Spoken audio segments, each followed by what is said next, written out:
All right. Hi, everybody. Welcome. This is Brad Laughlin, and I'm here with my beloved spouse, Leslie Temple-Thurston. And this is our spiritual weather report, Core Lights spiritual weather report. And the topic today is coronavirus, a spiritual perspective. And this is part 2. A couple of weeks ago, we had a part 1 on this.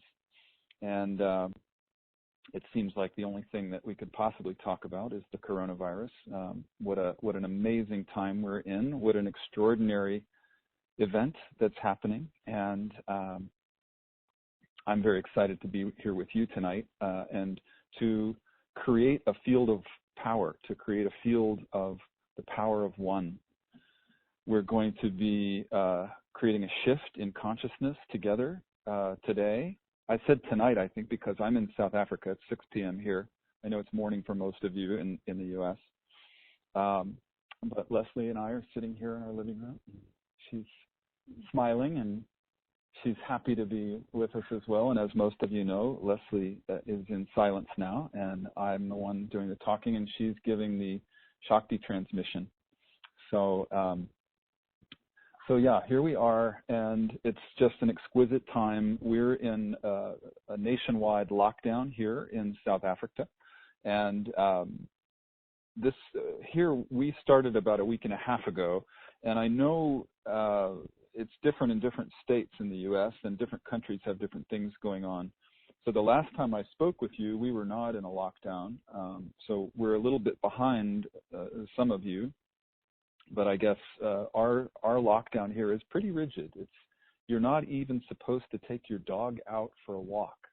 Can you believe that? You're not even allowed to walk on the streets for exercise. That's what they say. So we're actually, I have to confess, we're ignoring that rule because we live in a beautiful nature reserve, and there's no point in not walking on the streets. But they're very serious about it here, and I know that many of you are going through all kinds of varied responses, some similar to this and some a little more lenient. So in any case, we've turned our lockdown into a spiritual retreat. We have a little community here of 5 or 6 people, and we gather every day for 2 hours in our home to meditate, to share. We discuss what's happening. We do check-ins, and it's incredibly powerful. I'll share more about that during the call. But for a week and a half, that's been our world, and it's magic. It's absolute magic, and I hope you're experiencing some magic too. I know many people are experiencing fear. There's a lot of fear going around, and we're going to talk about that today. We're going to talk about fear and moving through fear. So we'll start our session today with a guided meditation, as we always do, and then I'm going to share, and then we'll have time for questions and answers. And in case you didn't get the email, we have a new format today for questions and answers. We're very excited about it. It's the first time we've done this, and we've asked people to please write in questions and sharing in advance. So we'll be reading the questions and sharing, and then answering and replying. Barbara and I will answer and reply. And we've received some fantastic comments and questions, so I'm really looking forward. This is going to be a powerful session today. We've got a lot of amazing things to talk about. And just to say in advance, some of the questions we received overlapped quite a bit, so we tried to choose the questions that are, say, representative of the grouping of questions. So just know that if you don't hear your question read today, it's because it was similar to another question, and we're going to try to cover all the questions as much as we possibly can. And before we get started with our guided meditation, I just wanted to offer a message from Leslie in our circle this morning here in South Africa in our living room. We asked Leslie if she had a message for us, and she burst into an ear-to-ear smile. She's giggling right now. And she said, "Happiness is there for everyone if they want it." And I just thought that was beautiful. So I remember the Dalai Lama has also said, we can actually experience enormous joy even when we're going through challenges and hardship. So I share that with you. The final part of what Leslie said is she said, I think we all need to focus more on joy. And she started laughing. And then the rest of the quote is love, love, love, love, love, love. So joy and love is, that's Leslie's message for everybody for today. And she's giving us the thumbs up right now. And we're here, our lovely friend Joan has joined us, so we're all sitting here in our living room, and we're just delighted to be with you all. The sun is setting right now. It's a very peaceful moment, and a calm and a hush has gone over the bush here, the African bush, and we're at the foot of the sacred mountain on this beautiful, beautiful day. It's a glorious fall day here. So I share that, we share that with you. I want to speak a little bit about the transmission that we're sending from South Africa. And if you've been on these calls with us before, you know that we do talk. There's quite a bit of talking, but by far the most important part of the call is the energy transmission. And so we invite you to be meditative throughout the call today and to receive the transmission that Leslie and I are sending from the bottom end of the Nilotic meridian here in South Africa. And whether you're with us live today or whether you're listening to the recording, it really doesn't matter, because time and space don't really exist except in the third dimension. And we're all part of this field. We're all connected. So this is an event that's happening multidimensionally. And we invite everybody to tune in to these other levels of reality, which are beyond time and space. And that's where we're all connected in love and in the unity. So just go in and relax, and please receive the transmission of light that's coming through. And we will all participate together in this field. We will be generating this field together, whether you're with us live or listening in the future. So I invite you to please close your eyes, unless, I suppose you're not driving. If everybody's in lockdown, you're not supposed to be driving, but if you're in a place where you can close your eyes, please do. And just get comfortable, relax in your chair or on the floor or in your bed. Just recline or sit up straight. But whatever you do, try to keep your spine straight. That's the best. And let's begin with a few long, slow, deep breaths. Long, slow inhale.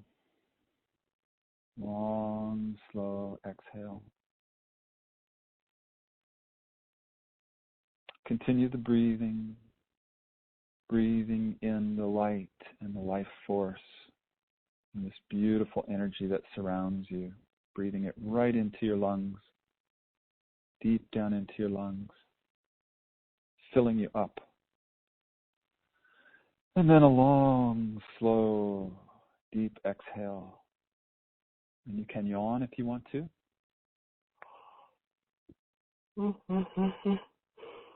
A yawn and a stretch. You can stretch your arms up above your head if you feel like you want to do that. Clasping your hands and interlocking your fingers, stretching your palms up to the ceiling, and slightly stretching from side to side, slowly from side to side. And the yawning is nice. It's very relaxing. So I invite you to yawn. Continuing the deep, slow breathing. When we breathe slow and deep, we send a signal to the body that we're safe. And that allows the body to relax. So the slow breathing is very important for the relaxation. And the more deeply we can relax, the more deeply we receive this gift of spiritual energy that we're all being offered.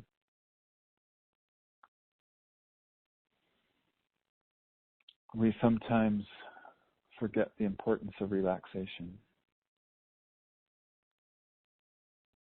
But relaxation is the foundation of the enlightening of our consciousness.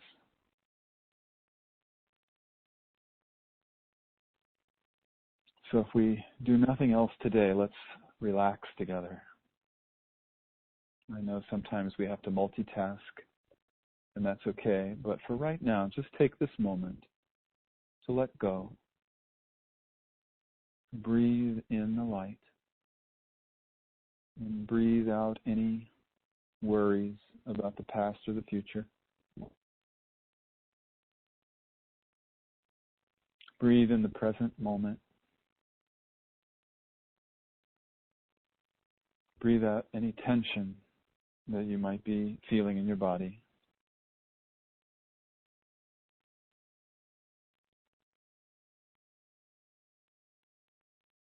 See yourself breathing in the golden white light that surrounds you.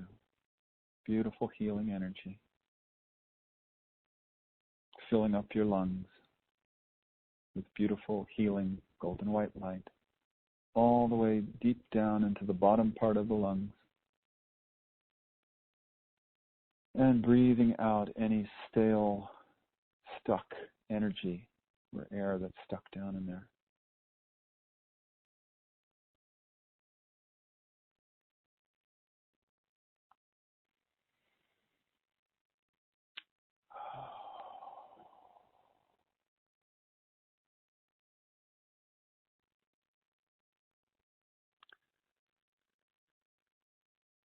So as you continue your breathing, let's do a muscular relaxation from head to toes.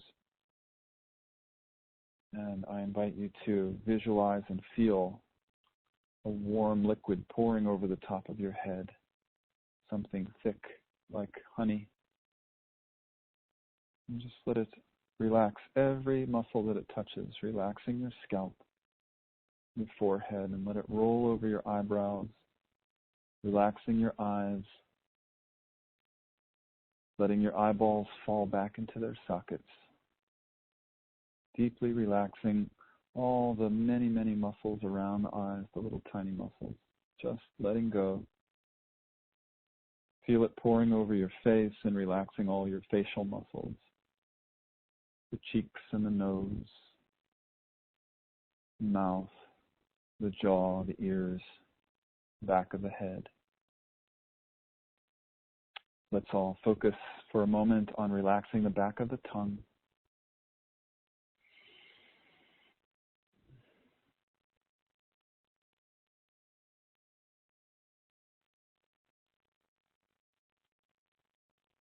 When we relax the back of the tongue, the whole region of the body relaxes, the back of the head and the neck, the shoulders. Just feel the honey, warm, beautiful honey pouring over you, relaxing all your muscles, your shoulders, your arms, all the way down to your lower arms and your hands and fingers. Relaxing deeply all the muscles. Relaxing your torso, the chest and the upper back. Relaxing the diaphragm, the abdomen, lower back, stomach area.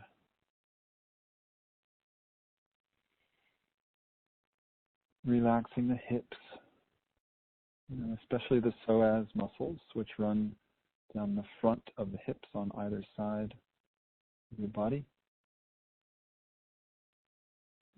When we can really relax the psoas muscles, we also relax the whole region of the body, the whole middle part of the body relaxes. So just focus on that for a moment and really let go. Breathing in deeply, remember your breathing. slow and long, feeling the honey pouring over your body all the way down your legs, relaxing your upper legs, the thighs and the hamstrings, relaxing your lower legs, the shins and the calves,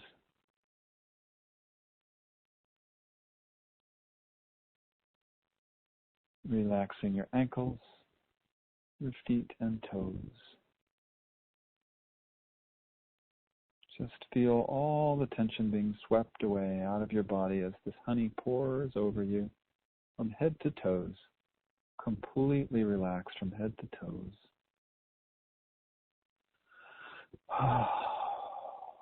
And now I'm going to be quiet for a moment, and I invite you to scan your body from head to toes and just relax any muscles that might still be holding any tension, breathing light into those areas, and breathing out any tension you're holding on to.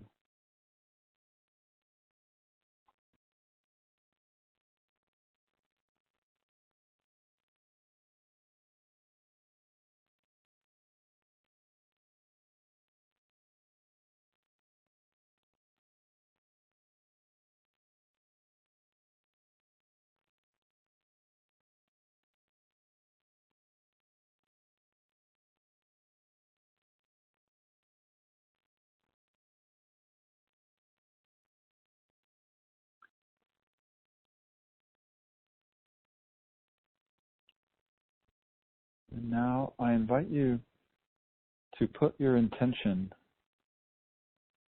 inside the middle of your head in a place called the Cave of Brahman.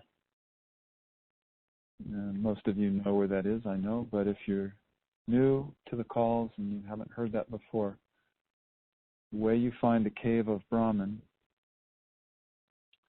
is you draw an invisible line straight back from your third eye into the middle of your head. Your third eye is between the eyebrows and slightly above. So you draw that invisible line straight back into the middle of your head. And then also draw an invisible line between your ears. And where those two lines intersect, that is the Cave of Brahman. It is actually the center of your head where the hypothalamus, pineal, and pituitary reside.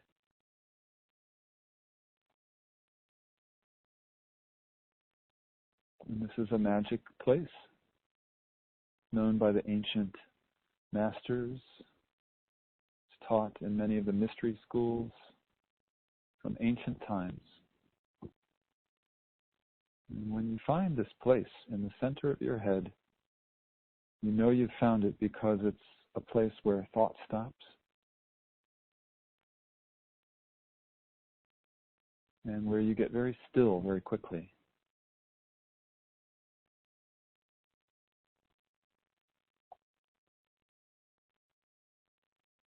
And if you can't find it, that's okay. Don't let it frustrate you. Just relax and set your intention that you would like to find this place.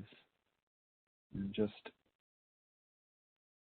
ask your spiritual guides to help you will your energy there. And it's okay if you don't find it today. It will come another time if you want it.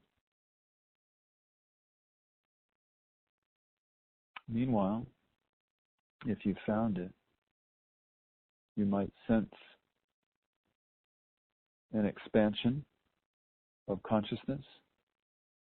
You might sense a slight feeling that your head is actually bigger than it is physically. And that's because we expand our energy in the Cave of Brahman. Consciousness expands there.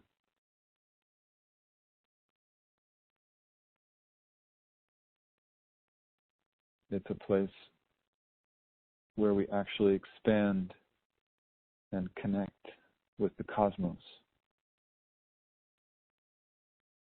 When you've found it, Just allow yourself to relax into that place and feel the expansion of energy happen beyond your cranium, filling you up in your aura, feeling your consciousness, your awareness expand beyond your skin, out into the aura. And just allow it. It's a beautiful, relaxing feeling of connection with your divine self.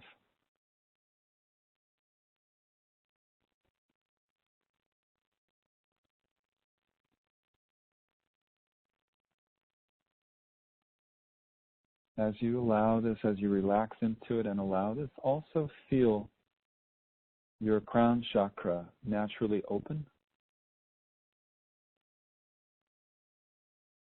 Your crown chakra, if you don't know, sits on the top of your head like a crown that a king or queen would wear.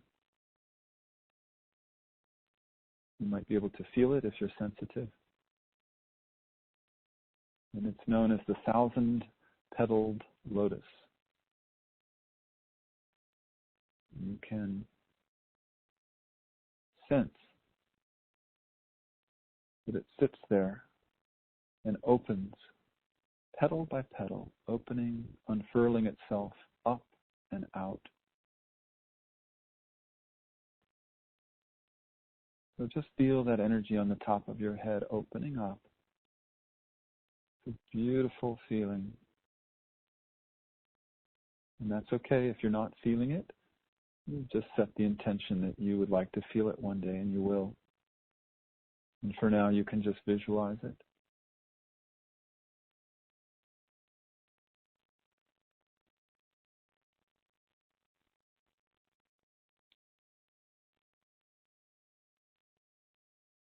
Feel those petals, the 1,000 petals opening up one by one, opening up and up and up,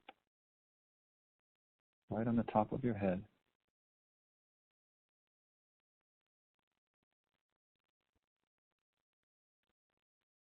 As your crown chakra opens, I invite you to move your energy down the core of your body.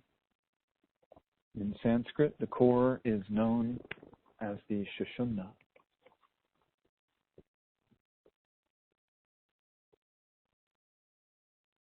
I know most of you know this if you've been with Core Light for any period of time. So forgive me for the reminders. This is for the people who are newer. So I invite you to bring your energy down the core of your body, down the Sushumna. It's like a luminous tube of light energy running down the center of your body, right in front of the spine. And so feel your energy, this beautiful divine energy from the crown chakra. Feel it moving down your core, all the way down past the throat, past the heart, past the solar plexus chakra, past the navel, all the way down to the root chakra, which is at the base of the spine, at the perineum. And so put your attention there at the base of the spine and feel how, when you put your attention there, the root chakra naturally opens and relaxes. And then drop your grounding cord from there down into the earth. It's actually an extension of your Sushumna. Just feel it dropping all the way down into the center of the earth. And connect your energy with the core of the earth.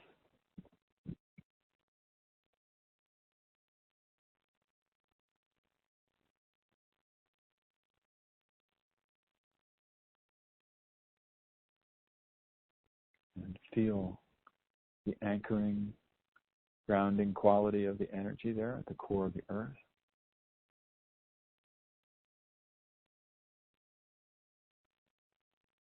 and feel gravity gently pulling you towards the earth. Very gently and lovingly. Feel how the earth supports you from beneath.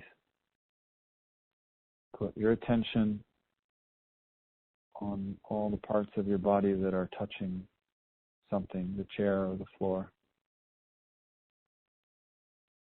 And just become aware how the earth supports your body. Feeling the weight of gravity pulling you down ever so gently. It's a beautiful, relaxing feeling where you can just let go. Just completely let go and allow this energy to bring you towards earth and feel your support beneath you. Just relaxing into Mother Earth like a little baby would relax into the arms of its mother. Oh, completely letting go.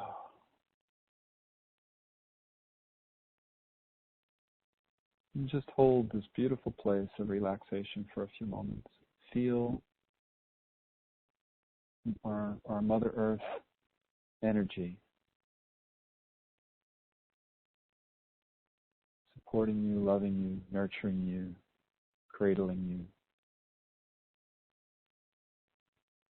Just letting go and relaxing completely into her.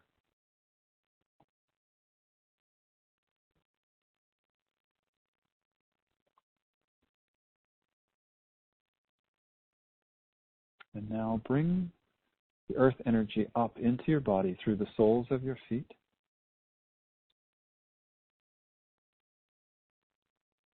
All the way up to the Sushumna. And back up to the heart. And let's hold our energy in the heart, right in the center of the heart. I'd like you to picture your heart as a beautiful ball of light.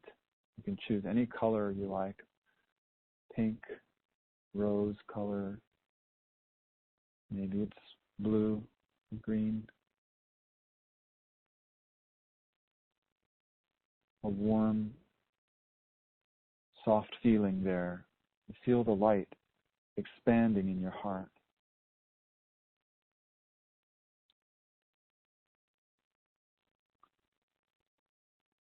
And now from your heart,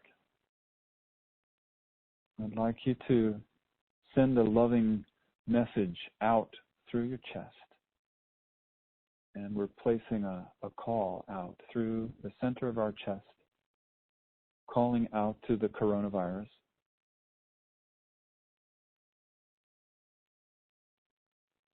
And the message is, we love you. We recognize that you are here to serve a purpose. And we ask you to please share with us, what is your purpose? Why are you here?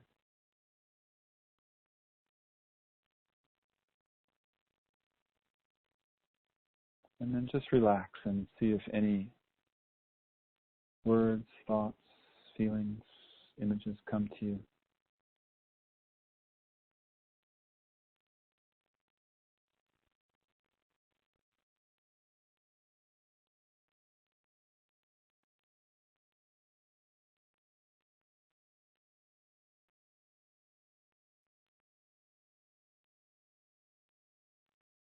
And let's now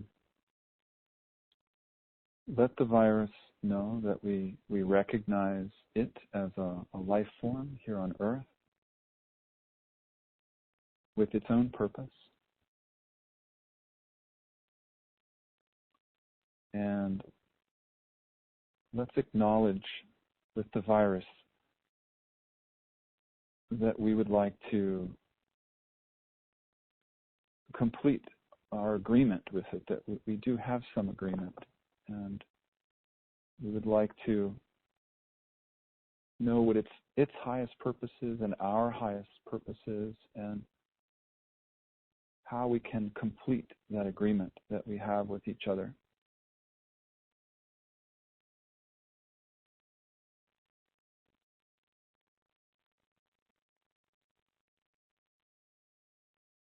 So you might feel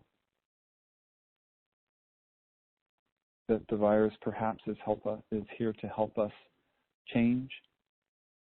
It's here to provide a wake-up call of sorts.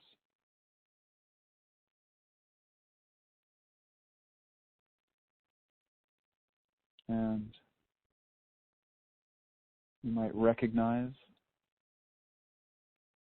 that when this job is complete, when we've gone through the changes we need to go through, and when we have awakened in the way that we need to, that it will return to the light when it completes its purpose.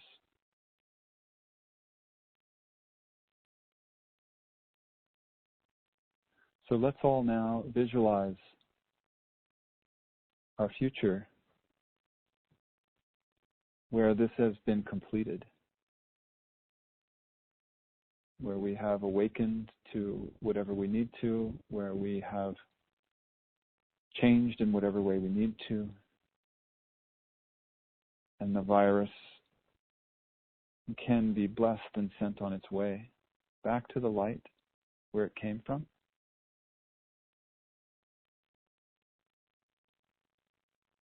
Back to the place where it is surrounded by love, surrounded by source energy.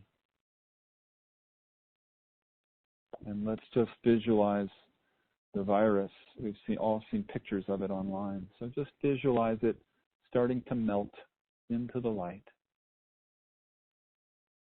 Since it has completed its purpose and we've gone through the change that we need to, it can now melt into the light. So just visualize those spiky little legs on it. It's a little ball with spikes, and you can just visualize the light melting those spikes, melting the virus back into the light, and thanking it. We offer it a thanks and a blessing as it returns to the light.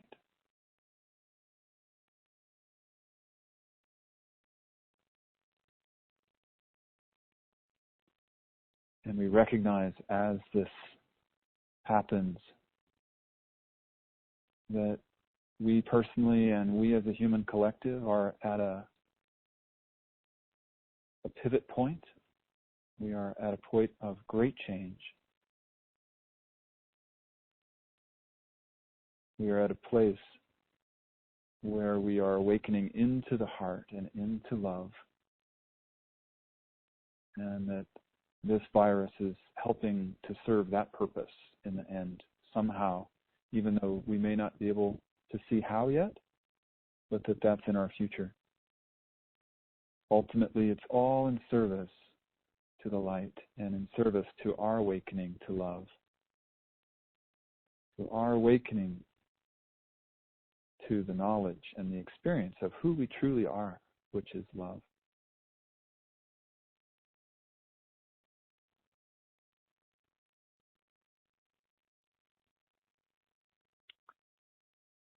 So now as we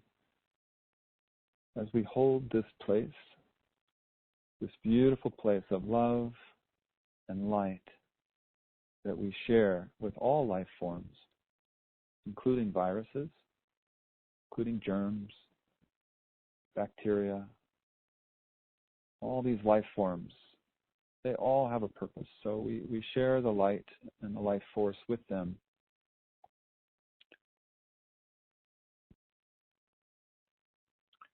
And as we hold that space of unity and love and light, I'm going to say a little prayer and an invocation for our call today. We call on the Great Spirit, Divine Mother, Father God, the Self that we all are. We call on all the beings in the invisible realms who surround us in the highest love and support. We invite you into this gathering. We ask that you please surround us in love and light, in a beautiful cocoon of healing golden white light. Fill us up. Let us receive. Let us be healed and whole. let us remember who we truly are, which is love, source energy. And we give great thanks for this opportunity to be together today, to share our love. And we give thanks for this opportunity to be in these beautiful bodies, which are on loan to us from Mother Earth for a few short years. We're deeply, deeply grateful for this experience on this beautiful planet of ours, beautiful, fragile blue planet. And we ask today that you please guide our conversation into the highest love and the highest wisdom, so that we may all be served into our soul's highest purpose. With deep gratitude. Aho. Alalaho. I like to say alalaho. Now, a friend told me that that is the Tibetan amen. Alalaho. And it means, isn't it wonderful? So, alalaho. Isn't it wonderful? Oh, so I invite you now to slowly come back into the room and into your body. Wiggle your fingers and toes. Slowly begin to open your eyes. Or, if you like, just stay deeply relaxed in meditation. That's fine too. And as I said before, we're going to talk, but the most important part of the call by far is the energy transmission that's coming in for all of us. And if you're very relaxed and in a very yin state, a very in-drawn, relaxed state, it's easier to receive that energy. So we invite you to remain yin throughout the call and receive and feel the upliftment that happens from the transmission of healing energy. So, so much to say, so much to share, and I have a few practical things I want to share. I think I'm going to save them for the end of the call, though. Before we start our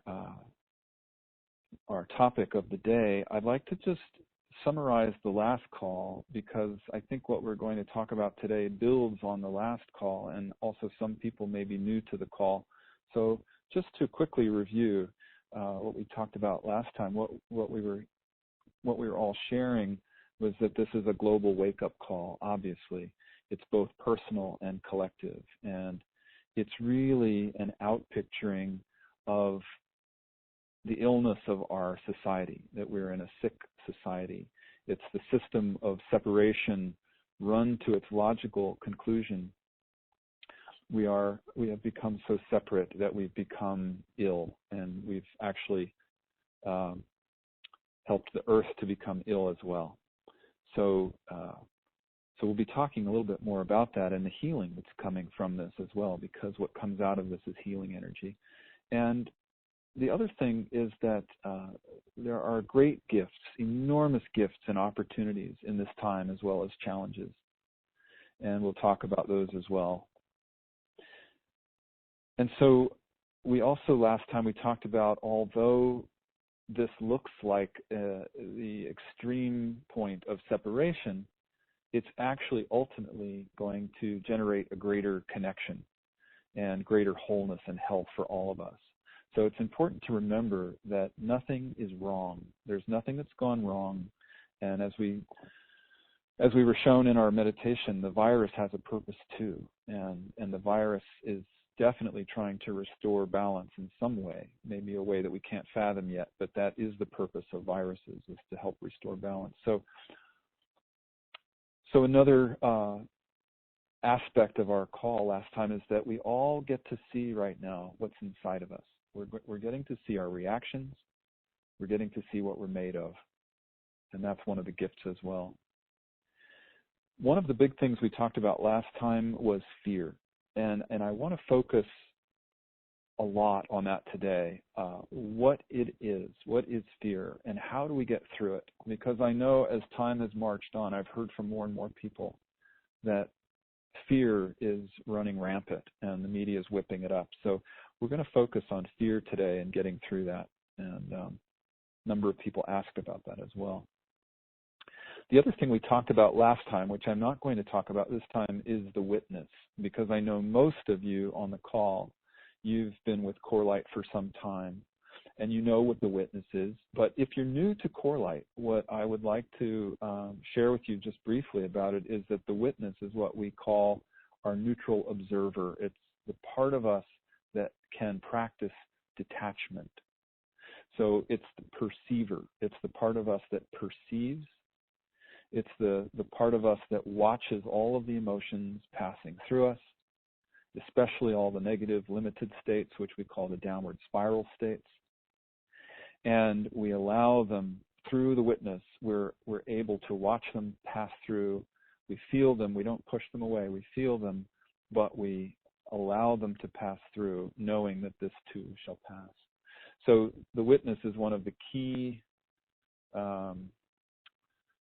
spiritual tools that we're all using right now to get through this time. The remembering that we're actually living in a virtual world, and these bodies are not who we are. That one day we slip them off like an overcoat and return to source, which is what we truly are, is that source energy. So the witness remembers this. The witness starts off as a neutral observer and ultimately realizes who it truly is, that we are love. And we hold that awareness more and more and more as we practice witnessing. So if this is new to you, I invite you to read our book, The Marriage of Spirit, which you can get on our website at corelight.org, The Marriage of Spirit. And it is there's a chapter in there about the witness, which is profound. And if you've been with Core Light for a long time and you haven't read that chapter in a while, I invite you to go back and read it. It's profound. Leslie did a brilliant job of writing that chapter, and it's a great reminder. Last call, we also talked a lot about change and the disruption of our routines. So the foundation of the spiritual path is how we handle change. And the routines and the patterns and the habits that we have are all the aspects of the old third-dimensional egoic structure. And now is a time for a massive change. It's a shake-up. It's a system-wide shake-up for the collective as well as for each of us personally. And it's our wake-up call. Last call, we also talked about how our thoughts are shared. We talked a lot about consciousness and how whatever consciousness we are generating, we are contributing that to the collective. So we can choose whatever state of consciousness we like, knowing that that's going into the collective. We're feeding that to the collective. So if we choose to feel victimized and go into fear, that's what we feed in. If we choose to focus on generating peace and calm and love and compassion, we feed those energies into the collective. And of course, that's the antidote to the fear. The antidote to the fear is the love and the compassion and the connection. And we can practice being that peace and the love that we want to see in the world. We can manifest that for ourselves. And we have all the tools we need to do that. And as we do that, we feed that into the collective. So it's a huge step in the mass awakening that's happening. And that is our destiny. Humanity's destiny is to wake up to who we truly are, to wake up to love, to wake up to the heart. And this is where we're headed. So the invitation to all of us right now is to spend more time in that place right now, more time in the higher states. So that's essentially the summary of what we talked about last time, and I'd like to move now into today's topic, which is continuation of that. And Barbara, before I begin, I just want to check in with you to make sure that my sound is okay and you can hear me okay and everything's going all right. Everything is going beautifully, Brad. We can hear you. And I just wanted to acknowledge your closing of your prayer. And say it again. Allah. Allah la ho. Allah la ho. It's Tibetan. And the message I got in the meditation right before you ended the prayer was about the virus, and isn't it wonderful? Oh my gosh, are you serious? Yeah. How beautiful, Barbara. I know, isn't that just so amazing? And just really feeling into that. And what a truly profound gift. So yes, that's what I wanted to share. Thank you, Brad. And you're sounding great. Thank you so much. Thank you for sharing that, Barbara. That's beautiful. It's a great confirmation that we're all on the right track here. Yes. So the shake up, the wake up, we're in it, and boy, are we in it. And something obvious that I didn't mention last time that I meant to, so I'll mention it now, is that, of course, the word corona means crown. I'm sure all of you know that in Spanish. And what's very interesting, a friend of mine told me this week that in Corona, Queens, New York, that is the place where the most cases of this virus are. The hospital there is apparently the hospital that's most affected by this. Isn't that interesting? Not that we know what that means, not that we have to read a lot into it, but these things are never accidents. And so another obvious aspect is that this is a collective crown chakra opening. We are being invited into new levels of discovering our divinity, our connection with the invisible realms, our connection with the divine. It's just an extraordinary opportunity right now for the global shift and the reset. And if you haven't thought about this, I just want to put it out there into our circle that we have to realize that there's not been any other time on Earth where almost everybody on the planet is doing the same activity, which is staying at home, practicing the social distancing. And of course, the irony is that even though we're acting out the ultimate separation from each other, this mass event has the potential to bring us together more than ever now. There's this opportunity for the global shift into unity consciousness, simply because we are all connected with the same thought forms. And so I wanted to talk a little bit about the collective consciousness. As I think I mentioned already, we've decided here in South Africa in our little in my home and in my neighbor's home, we've all been exposed to the same thing, so we just decided to not socially isolate with our neighbors, which is essentially it's Kellyanne, Leslie's assistant, Kellyanne Conway, who most of you know, and not the Kellyanne Conway in the White House, if you're new to Corelight, not that one. So when we meet every day as a little spiritual community, the six of us here in our living room, and we spend 2 hours every day. We meditate for an hour, and we share and check in for an hour. And one of the things we do is we end our circle with drawing one of our Enlightened Living cards. Leslie and Corelight, Leslie and I and Corelight created a deck of cards many, many years ago called Enlightened Living Cards, and they are quotes from our book, The Marriage of Spirit. And we draw those cards occasionally along with other cards. And the very first day in our circle, the one we drew was called The Collective Unconscious. And I just thought it was very apropos. It told us that we need to remember that so much of what we're doing personally, each of us, if you're listening to this recording, this applies to you. If you're on the call with us live, this applies to you. The collective unconscious, and I'm going to read the card.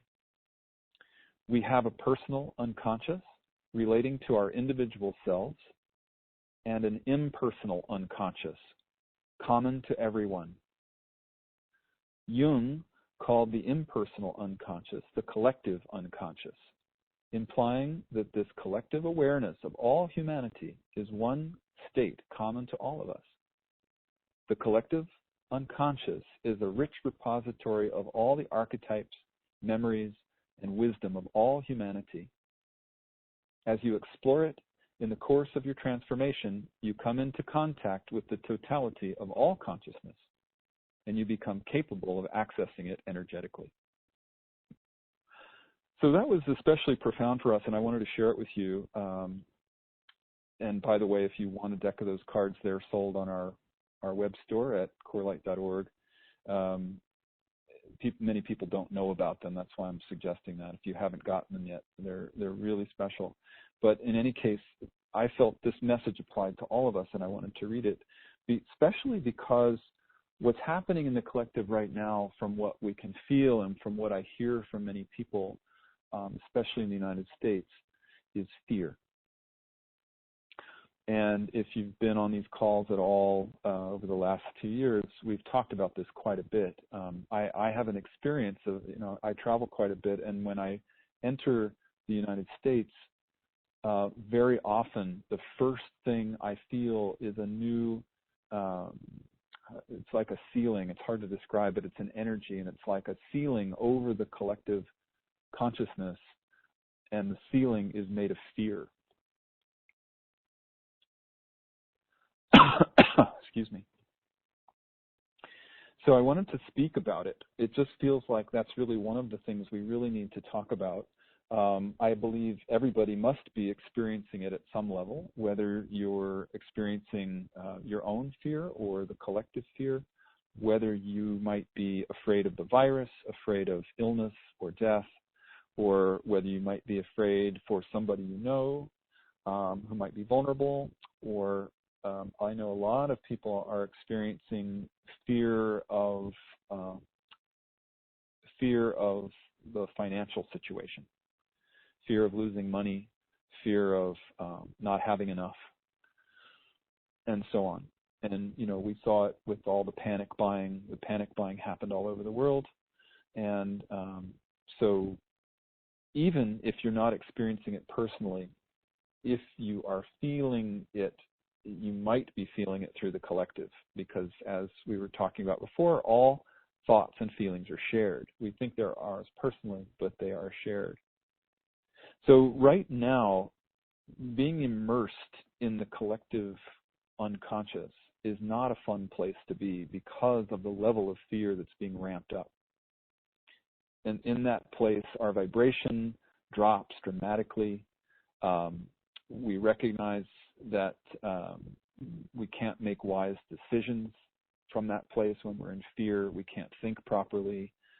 Everything seems to be clouded. We're looking through a lens of lower vibratory consciousness, contraction.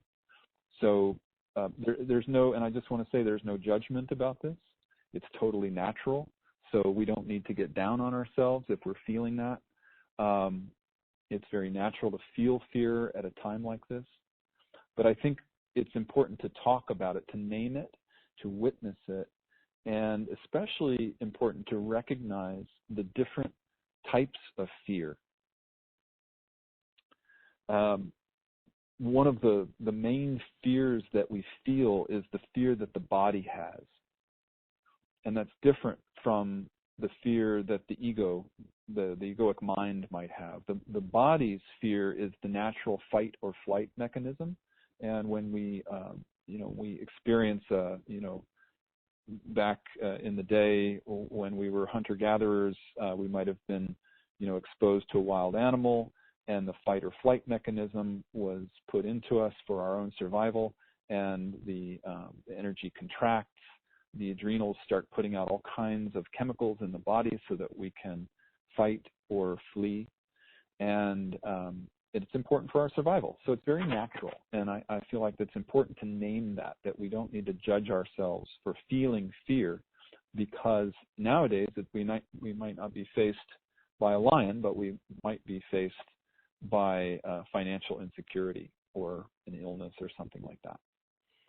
So that's number one, is the body's fear. And then number two is to look at the fear of the egoic mind, and how once we're in that fight or flight mode, once we're in our survival fear, then the egoic mind can take over from there and can make a lot more out of it. We can start creating scenarios. We can start projecting out into the future. We can wrap all kinds of other emotions and scenarios around it, and it can overwhelm us. It can take over and just run us. And so this is where the witness comes in. The stronger the witness, the better chance we have of naming it, stopping right in the moment when it begins, to be able to name it and say, oh, wait, this is fight or flight, this is fear, and this is my mind taking over now of the body's fear. So we witness that, and the more we can do that, the more we're able to feel it, examine it, process it, and ultimately let it go. So that's all great in theory. You know, we can talk about it all we want. The practice, as we all know, is the harder part. Easier said than done, as they say. So one method of fear clearing, one way to do this, is to ask ourselves, as soon as we regain the witness, we say, okay, I'm in fear. What's the opposite? What is the opposite of fear? And if we have the wherewithal to do that, even if it's a few minutes or a few hours or even a few days later, just as soon as we recognize, wait a minute, I'm running fear, we stop and we say, what is the opposite? And, you know, what do you come up with as an opposite for fear? I'm asking you right now, you don't have to raise your hand, but you can just ask yourself inwardly, what is the opposite of fear? And you might find peace, you might find love, you might find calm, anything like that can be an opposite to fear. One of the other methods that we use is, they are the Marriage of Spirit techniques. The book I mentioned earlier, the Marriage of Spirit book, has great tools for this. And I know most of you, the vast majority of you on the call, are longtime core lighters. You've been through our courses and you read the book, so you know how to do squares and polarities and triangles. And we're not going to go into that now, of course, but if you're new to core light and you want to know about that stuff, again, the Marriage of Spirit is the book. And these tools are very practical tools to be able to deal with fear. I feel like one of the things that we can all consider at this time when we're in this reset, consider that we are in a training. We're in a training program right now. Spirit has given us this time, however long it's going to be, 3 weeks, a month, 2 months, whatever it turns out to be. I know we're all taking this day by day, but we're getting a training period, and it's a training in moving through fear and letting it go. So we can reframe the way we're looking at this time by considering that. So I offer that to you.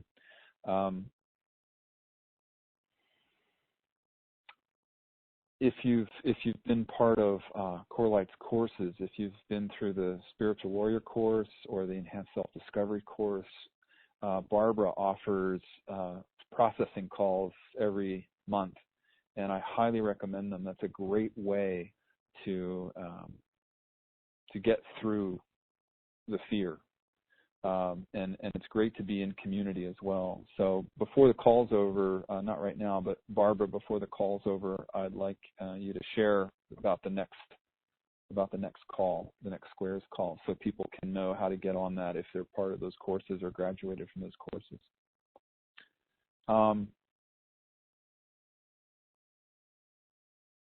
So let's see, there's so much we can say about fear, but I think one of the most important things to acknowledge right now is that we're in this both personally and collectively. We've got the personal aspect and the collective aspect to deal with. So one of Leslie's greatest teachings that she ever gave me, and I'm sure most of you agree if you've been around Core Light for any period of time, is that fear is what the walls of the ego are made of. So we can visualize ourselves sort of like we're inside an egg, and the shell of the egg is the outer edge of the egoic structure. And that eggshell is made of literally of the vibration of fear. It's probably more like a permeable membrane than a shell, but imagine that image, that you've got this frequency, this vibration of fear surrounding you where the ego's wall, the outer wall is. So it's natural that when we come up against it, we're always sort of expanding and contracting our energy, expanding and contracting our awareness. And so when we expand our awareness and we bump up against it, we feel the fear. We feel the wall of the ego as fear. We feel the vibration. And what it says to us is, don't go any further, because if you go any further than this, you will die. So you have to turn around and go back or die. And it's essentially the ego, the principle is that the ego fears its own death. So typically, if one is not a spiritual seeker, one doesn't have the tools, usually we just turn around and we don't press forward. We do not try to expand. We just try to stay small.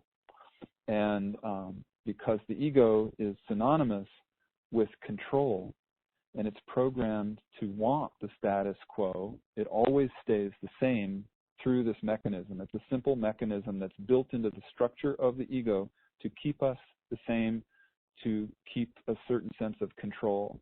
It's not bad or wrong. It's just the way it's built so that we can have the experience of being human here on Earth. So it's actually, a great thing to a point until we become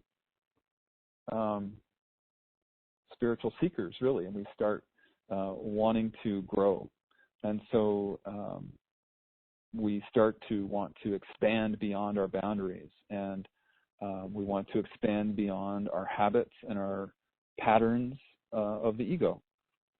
So while the ego is happy there, staying the same in its little world, the other part of us that is the spiritual seeker wants to grow, and we want to gather our courage up to move beyond the shell or that membrane of the ego.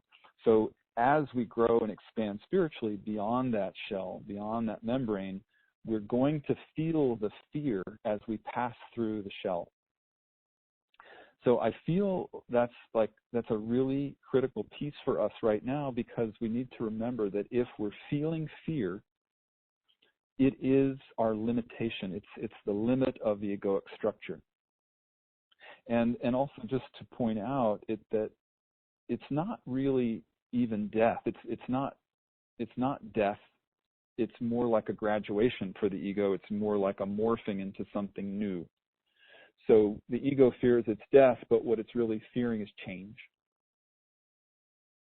And so I'm bringing this up because I hope you can bear with me. I'm sure many of you know this, and it's just a reminder, but if you can bear with me, there's an important point here.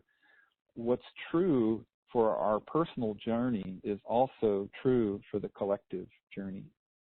And so what we're all feeling right now is the fear that's at the edge of the collective ego. So in essence, what's happening to the collective unconscious, it's the collective ego fearing the change that's coming. It's fearing its death. But again, it's not really death. This is just change. It's just a graduation into a new paradigm, into the new paradigm of the heart, to be exact. So we're all going through this as a collective right now. And I think the thing that helps us to get through it is to remember that this new paradigm is going to be a much improved version of our planet. It's It's like Earth 2.0. It's going to be where we live all the qualities of the heart, the higher qualities of love and compassion and generosity and gratitude and so forth. So, I feel like it's just important to kind of lay out that mechanism where we remember that fear is literally just a frequency. That's what fear is. And if we're experiencing it, we witness it, we remember, oh, right, fear is just a frequency. And there's a great analogy. I know some of you have heard this before, so forgive me if you have, but there's a great analogy of the sharks in the ocean. There were beaches in Australia where the sharks were causing trouble at the beaches, attacking the humans, and the shark nets weren't working. So they came up with a new idea to try to keep the sharks out. And what they did was they buried a perforated pipe under the ocean floor, and then they pumped air through the perforated pipe. And a wall of bubbles came up and protected the beach where the net used to be. And what they found was that the wall of bubbles was actually much more effective than the nets. And I found that totally amazing, because if you think about it, the animal could easily just go right through the wall of bubbles. But instead, what would happen is the sharks would come up to the wall of bubbles, they'd see a wall in front of them, think that they couldn't go through it, and they'd turn around and head back the other way, out to sea. And what's also interesting is that the wall of bubbles did not fool the dolphins at all. The dolphins would just go right through the wall. So the analogy here is that fear is a frequency. Fear is like the wall of bubbles, and we need to be more like the dolphins and the sharks. We need to remember that we can simply pass through it. We will feel the vibration of the fear, and yet we'll pass through to the other side. And on the other side is the new expanded version of us. And this is one way to transmute the fears, to witness it and remember this, and to just have the courage to move through it. So I offer this as an exercise that we can all be practicing. Nelson Mandela said once that courage is not the absence of fear, but courage is the recognition of fear and the ability to move through the fear anyway. So I like that. And the other thing, there's another tool we can use during this time of fear. When we feel fear, we can also ask our guides, our spiritual guides, to be shown where our beliefs are not correct. In other words, fear is always about something that's not truthful. So we can ask the guides, show us where we are incorrect, where our beliefs are incorrect. And the spiritual guides can't take the fear away from us, but they can show us why we have the fear, what is there for us to process, examine, and let go of. And then it's up to us to actually choose the courage, to choose the love, to choose the heart state to get through the fear. And I also know my friend Lina Bernson, who some of you know as well, she's a channel, and her guides have always said that fear is a projection. It's a projection into the future, or it's a worry about the past. So if you're in fear, one of the ways out is to remember that, and then simply to ask yourself, what is there to be afraid of right now in this present moment? And if you ask that question, what is there to be afraid of right in this present moment, the answer is always nothing. There's nothing to be afraid of. I just want to share with you a couple more things about fear before we shift gears. I was talking the other day with my friend Anna Breitenbach, who some of you know. Anna, you might know Anna Breitenbach as the animal communicator. And I'm going to read a quote to you. She did a radio show the other day, and I transcribed this because I thought it was so powerful. In her radio show, she said, "We humans are unique in our avoidance of death, our psychological avoidance of death, our attempt at all costs to extend our lives as long as possible. We humans are completely obsessed with length of life. But all other living beings know that the quality of life is what matters. And they don't see physical death as the end of everything, the final curtain. They just see physical death as simply dropping the body. But that's their essential nature. They are just currently inhabiting a body, and when the body dies, well, then you just don't have the body anymore, but you still go on." So that's the perspective of the animal kingdom. And let's see. I'm just pausing for a second because I just want to tune in to see where to go next. There are many different directions we could go. I just want to add some things about death here, since we're on the topic of death. I feel like, death is our advisor, as Carlos Castaneda, as Don Juan said in the Carlos Castaneda books. Death is our advisor. And it's important to remember that what's beyond death but love? Death is an opening into love. So we fear death, but in truth, we're really just fearing the change that's going to happen to us. And on the other side of the fear and on the other side of the change is the love. So I feel like that's also really important to remember in this time to help us get through. And let's see, maybe lastly, I like to share one personal example with you.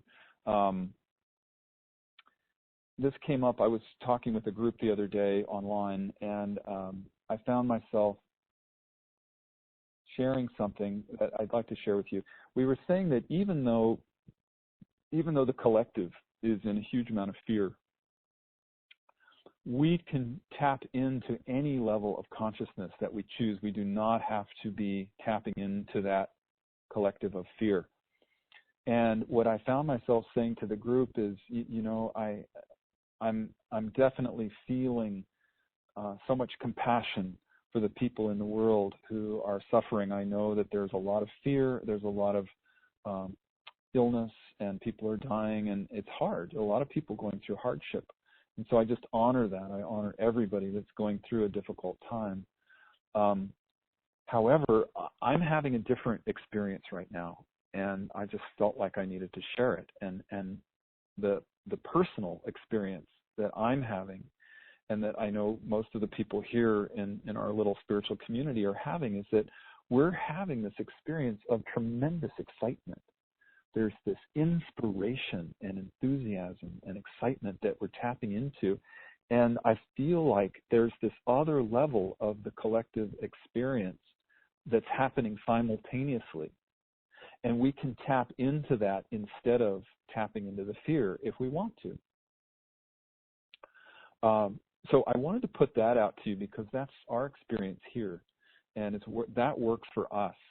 And it's not that we don't experience the fear sometimes, we certainly do.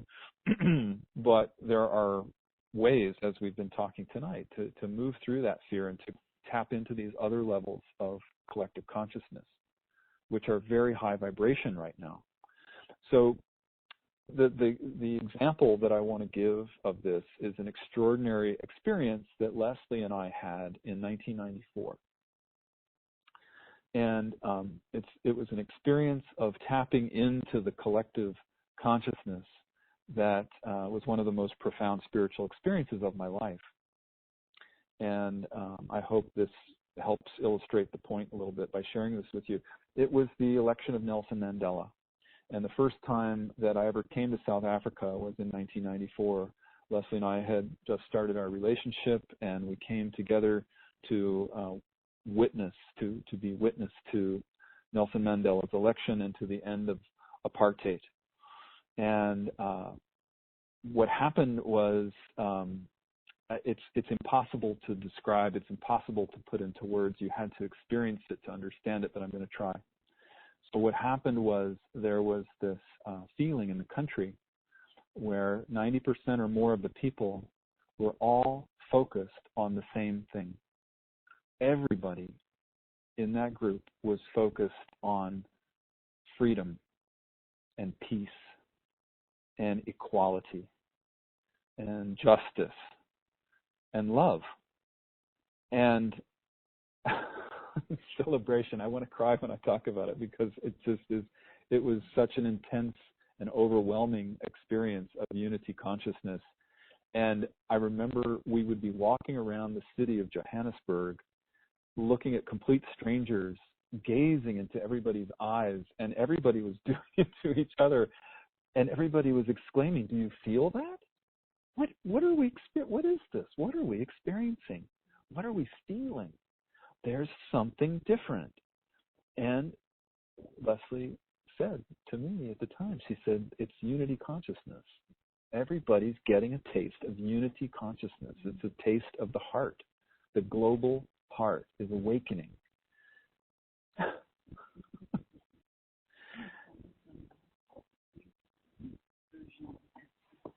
So,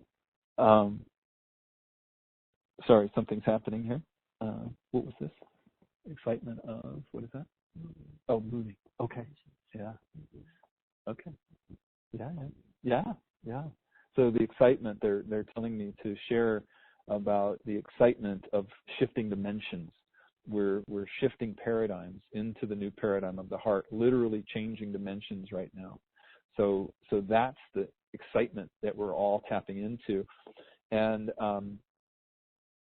I share this story with you because this is our invitation. It's the invitation for all of us to tap into that level of unity consciousness, to tap into what a lot of people call the fourth dimension, or the fifth dimension, or fifth density. Some people say fourth density, but whatever you want to call it, it's the new paradigm of the heart. It's unity consciousness. And at some level of our beings, we know that this is not the final curtain, as Anna said. This is not death. This is not the end. Yes, it's an ending, but it's a graduation. It's a beginning of something new. It's like the analogy I like to give is it's, when the baby in the womb, the fetus in the womb, starts experiencing the contractions and the woman's ready to give birth, the fetus thinks it's dying. It thinks it's dying. And so I feel like that's apropos for all of us right now. If we're experiencing fear, let's just remember that we're like the fetus in the womb and we're about to be born. Yes, we're experiencing contractions. Yes, we're pushed out of our very familiar, warm, and cozy place, even if it's mostly pretty awful at times these days to be in the third dimension. None of our systems are working.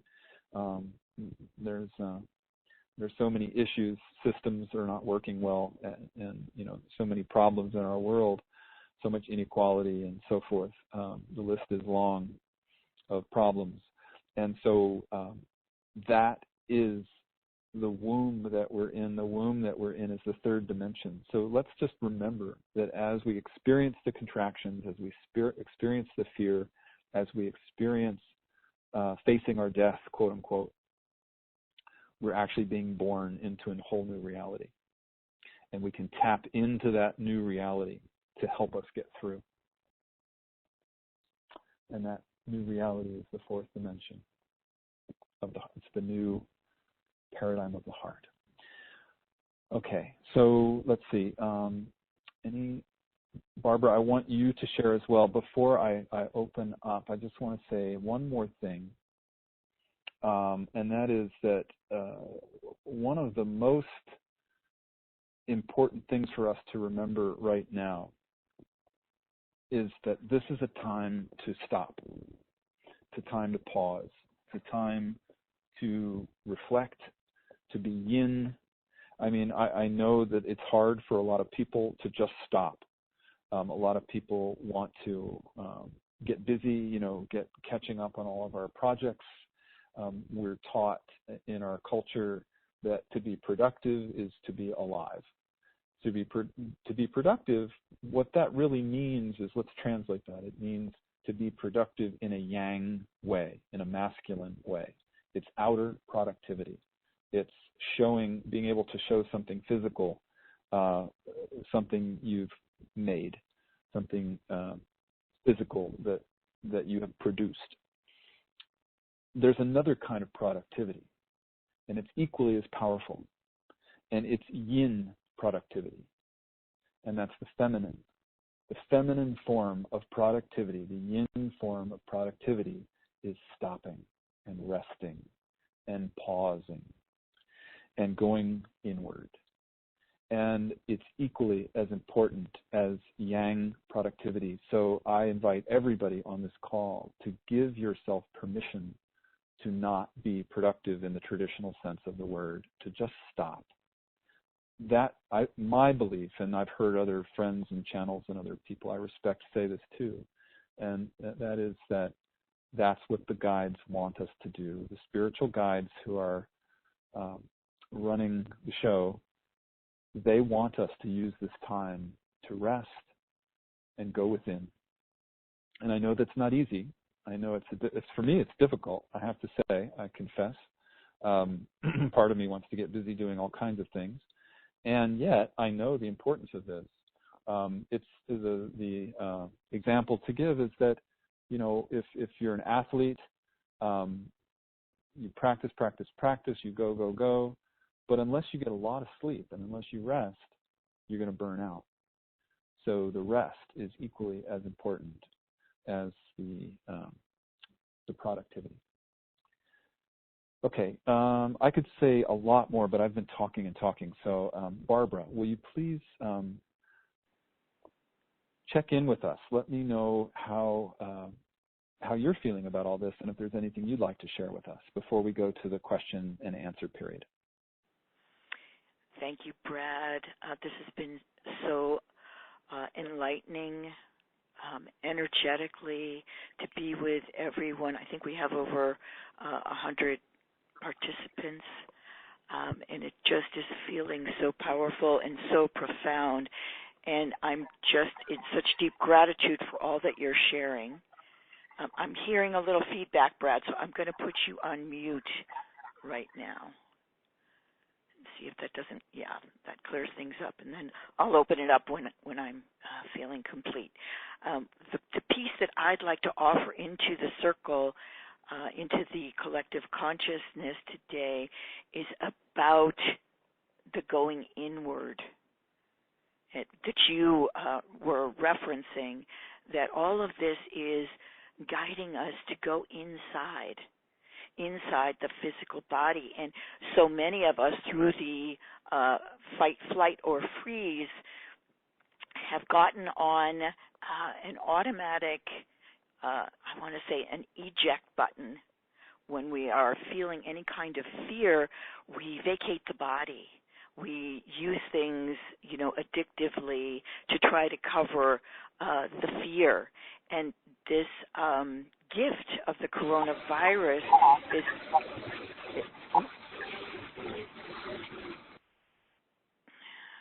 Sorry, I'm not sure what all happened right there, but the gift of the coronavirus is to bring up any and all unconscious individual as well as collective fears, and this is actually the doorway. If we're able to sit in the neutral witness with these fears, this is the doorway through into the new paradigm. So that's the piece that I really wanted to share and offer to the group, that the answers are not outside of us. And someone on a call yesterday was talking about her realization that she really doesn't have any control over anything, that, we've kind of deluded ourselves into thinking that we have control over this or control over that.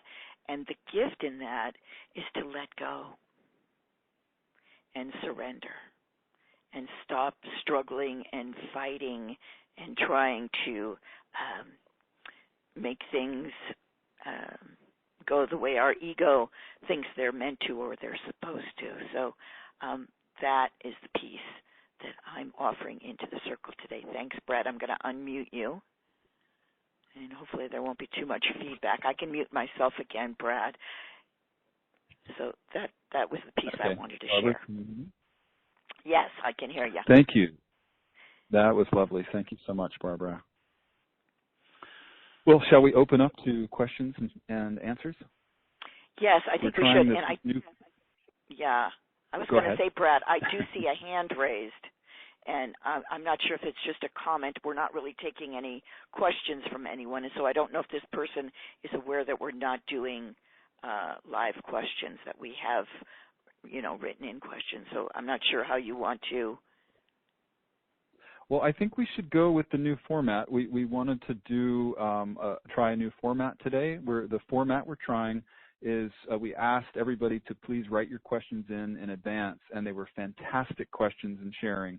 Yes. So let's go with that. We've got some excellent questions, and we're running out of time, so I think we might as well do that. And I apologize if you put your hand up and you have a question. I'm sorry.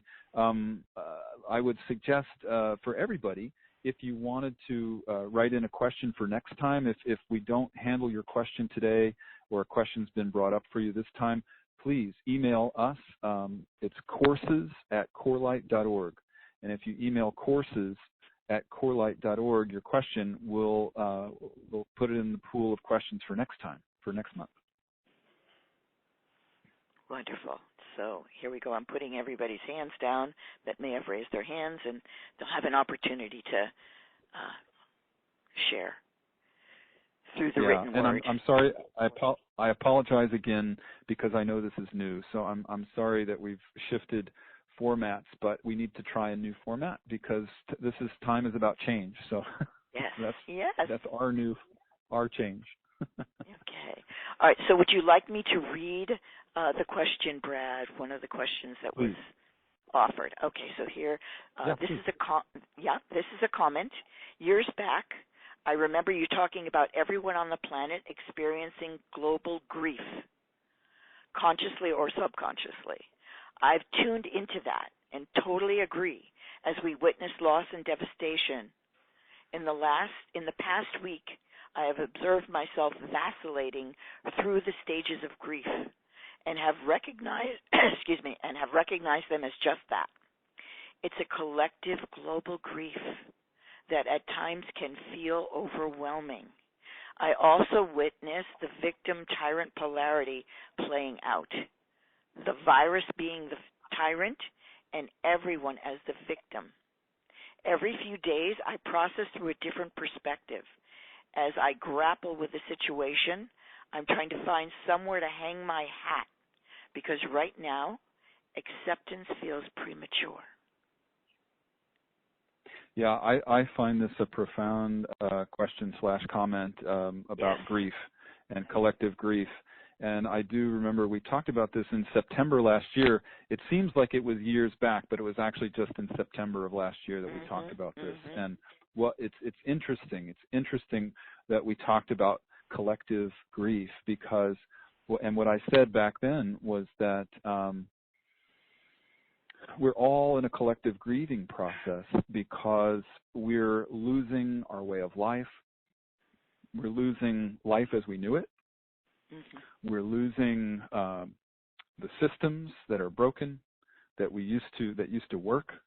We're losing just the way we used to be in the world, and we're losing the earth the way it was. So it's a massive grieving process. And what we talked about was Elizabeth Kubler-Ross's book on death and dying, where she named the 5 stages of grief.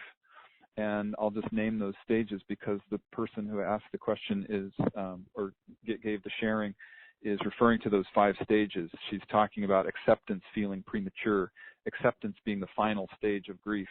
So the stages are denial, anger, bargaining, depression, and then acceptance. And also, just to be clear, it's not linear. This is not a linear process. We bounce around. We sometimes might go from denial straight to depression. But generally, there's a path that we follow through this. And if you look at what's happening in our world, you can see these stages being played out. We've all felt them at some time or another.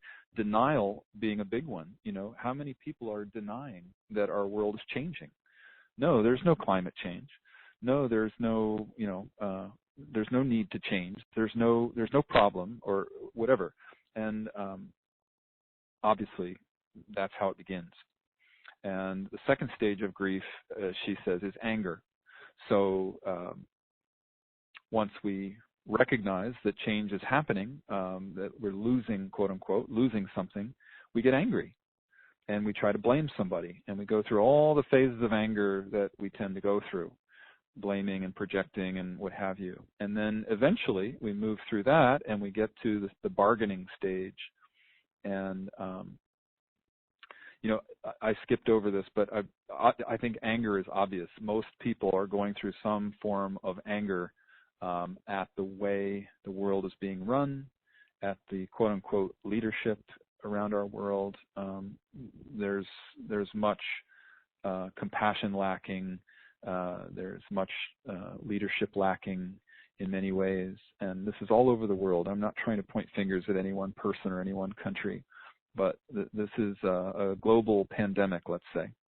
And so, and I'm not talking about political parties. This has been going on for a long time. We know the system is broken, and we can all agree, no matter what side of the aisle we happen to be on, no matter what our beliefs, we all agree that the system is broken. And people are angry about it. And so then there's bargaining. We tend to bargain with God, and the fourth stage being depression, and then the fifth stage being acceptance. And I guess I feel like the fact that that somebody asked about grief, it felt really important to bring this up again.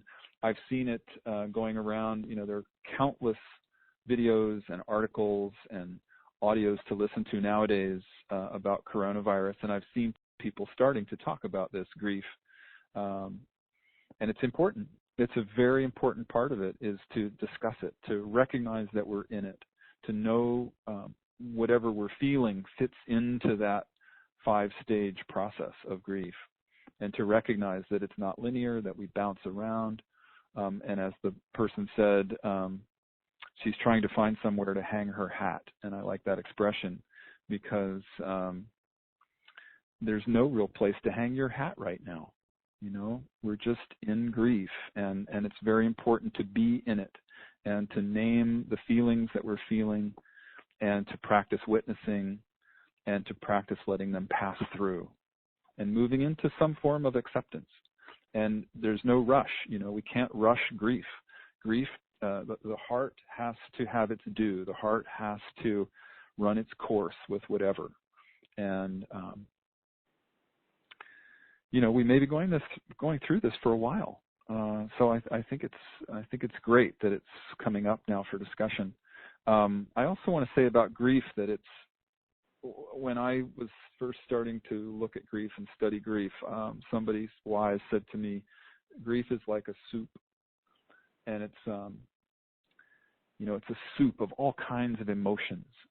And so we just need to be in that soup of emotions and do our best to witness and name them, feel them, and let them pass through us. Bounce around as much as we like. Let our heart, if we just need to cry one day, we just cry. If we just need to get angry and beat the pillow, we beat the pillow, or scream. We just do that. If we just need to feel depressed, then we let ourselves feel depressed. And that being said, wallowing in it for the sake of wallowing in it is not going to serve anybody. Yes, feel it. Yes, release it and let it go. And yes, we eventually move on when the heart tells us we can move on.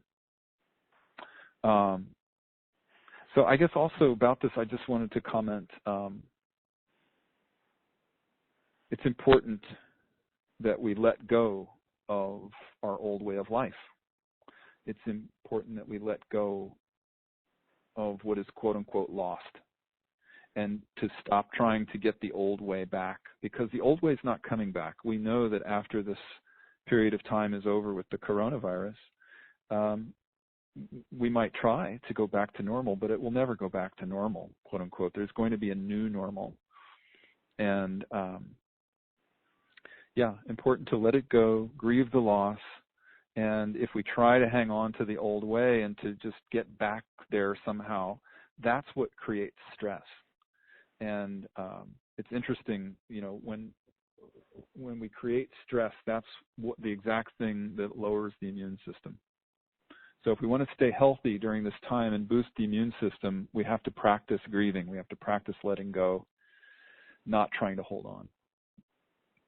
Is there anything that you'd like to share about that, Barbara? Yes, thank you, Brad. As you were reading and talking about, what could the sharer hang her hat on, what came up for me was Leslie's teaching. It was one of the first teachings I ever received more than 20 years ago, and I heard, tell her to hang her hat on her heart.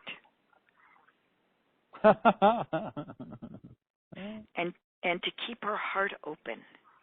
And that's what we're all being asked to do, is that no matter what, to keep our hearts open. And someone way back when, in the late 90s, was grieving the loss of her husband. And that was the teaching that Leslie was sharing. Feel the feelings and do not shut your heart down.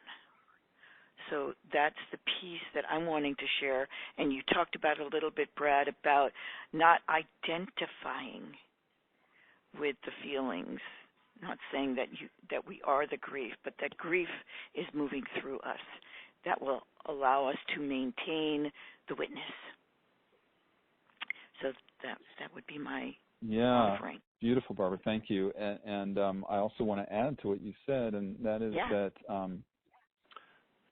when we complete the grief, we move more into joy.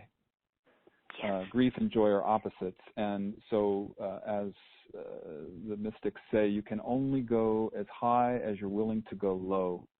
Mm-hmm. And there's the example that I've given before on these calls of the African grieving ritual, and there was a woman who was an African woman who was at one of these rituals, and somebody saw how happy she was at this grieving ritual. Everybody was grieving so much, and she said to this African woman, "How can you be so happy and joyful?"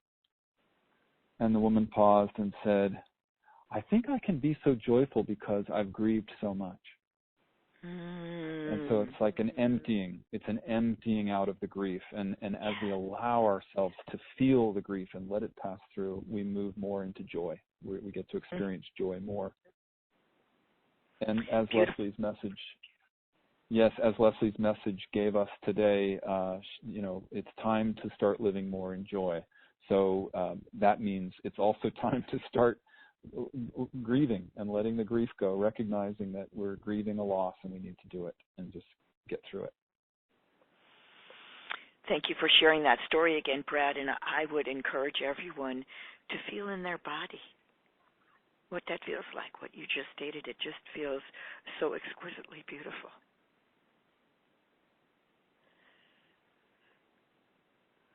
So thank you for that. Thank you for that reminder. Yeah. It's interesting how it goes in, even deeper each time. That surrendering, that goes in so much deeper. Okay, so shall we share the next question, Brad, which kind of dovetails into, Yeah, before you go to the next question, Barbara, I just want to acknowledge there was one other point in that sharing, and it was about the victim-tyrant consciousness. The person asked about victim-tyrant consciousness, and I just, it's interesting to me that this is coming up. Several of the questions had that in it, the theme of victim-tyrant consciousness, and this is the theme of the events that I'm being guided to offer this summer. And maybe this is a point where I can just weave this in. I was going to wait till the end, but let me weave it in now since it's coming up. It's pretty obvious with the coronavirus that I'm not sure if I'm going to be able to travel from South Africa to the United States this summer. We'll see. I would love to. I hope we can still do the events that are planned, the in-person events. And it's possible that we won't be able to do them. But I want you to know that whatever happens, if I can't travel in person, we'll do the event virtually. And I know it's not the same as in person, but it's the next best thing. And at least we have that technology. So I was guided when I asked what I should be teaching this summer. I was guided very clearly. We've got to be working on victim-tyrant consciousness. And boy, is it up.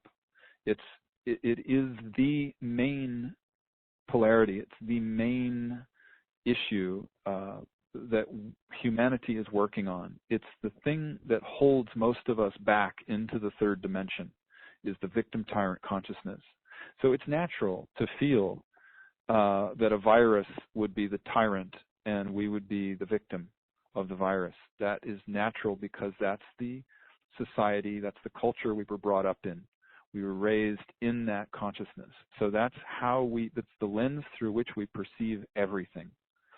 And as we move more into the heart, as we move more into the higher states, and we can see through a new lens, what we actually see is that that is actually not the truth of the situation at a higher level. We see beyond victims and tyrants, and we see there's a higher purpose to everything. And so, yes, it would appear as though there is a virus that's victimizing us.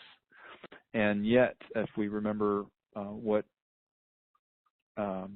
well, actually, I didn't talk about this yet. I was going to say if we remember what Anna Breitenbach said, but I didn't finish sharing what she said. I'm going to summarize. I'm going to paraphrase what Anna said the other day. People asked her on this radio show if she's had a chance to talk to the virus, because if you know Anna, she gets incredible information from all life forms, not just animals, but plants and cellular life, small life, oversouls of various animals and so forth. And the information that comes out of her is extraordinary. So I really trust her seeing. And she was asked if she's had a chance to connect with the coronavirus. And she actually said no, she didn't connect with the coronavirus because she's connected with many viruses in the past. And when she tuned in a little bit to the coronavirus, she felt it was the exact same message that she'd been given before.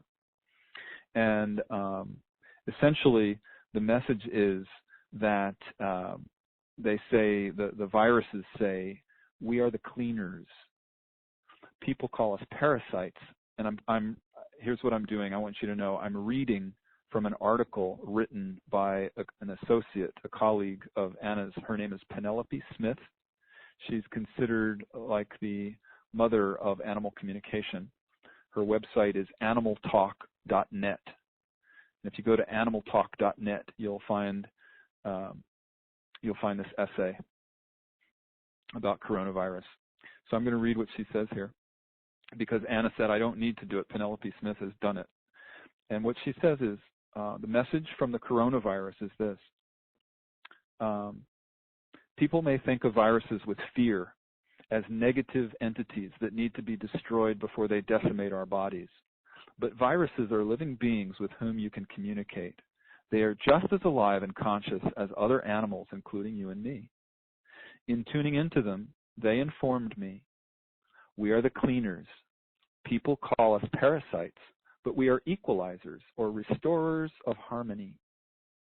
They relayed an energetic feeling and image of sweeping through with a big broom and cleaning up debris. They communicated their purpose to help our bodies to evolve. They help cells evolve to their next level. Sweeping through, they mutate to avoid destruction because they have a function to make species stronger.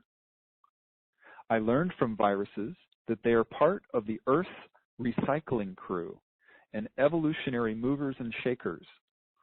They showed me that Earth was originally programmed to constantly evolve into something more beautiful.